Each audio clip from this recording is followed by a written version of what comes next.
রাসূলুল্লাহ সাল্লাল্লাহু আলাইহি সাল্লাম বলেন, হযরত আবু হুরায়রা রাদিয়াল্লাহু তাআলা আনহু থেকে হাদিসটি বর্ণিত।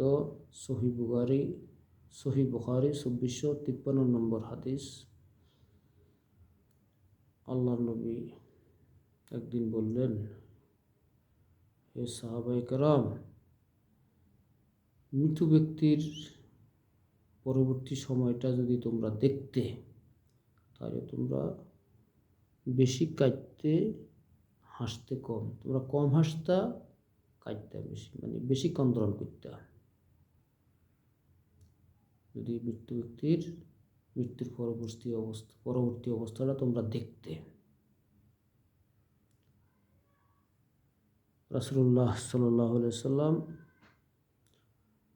আরেকটি হাদিস, ২৪৫৪ নম্বর হাদিস, সহিহ বুখারীর ইমাম বুখারী রহমতুল্লাহ আলাইহি বলেন, ২৪৫৪ নম্বর হাদিস, আনাস রাদিয়াল্লাহু তাআলা আনহু থেকে হাদিসটি বর্ণিত। রাসূলুল্লাহ সাল্লাল্লাহু আলাইহি সাল্লাম বলেছেন, আমি যাহা দেখি তোমরা যদি তাহা দেখতে, তাহলে তোমরা অতি বেশি ক্রন্দন করতে, অতি কম হাসতে।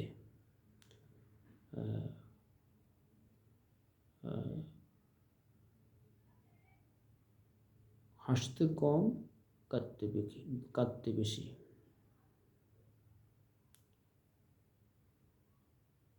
আল্লাহ তাআলার শাস্তি নবী করিম সাল্লাল্লাহু আলাইহি সাল্লাম যেভাবে দেখেছেন, সাহাবায়ে কেরাম দেখেন নাই। আল্লাহর নবীর এই উক্তি শুনে সাহাবায়ে কেরামরা ওই যে রুমাল দিয়ে এইভাবে মুখ ঢাকি ফেললেন এবং মুখ ঢাকি এরপরে কান্নাকাটি শুরু করে দিলেন।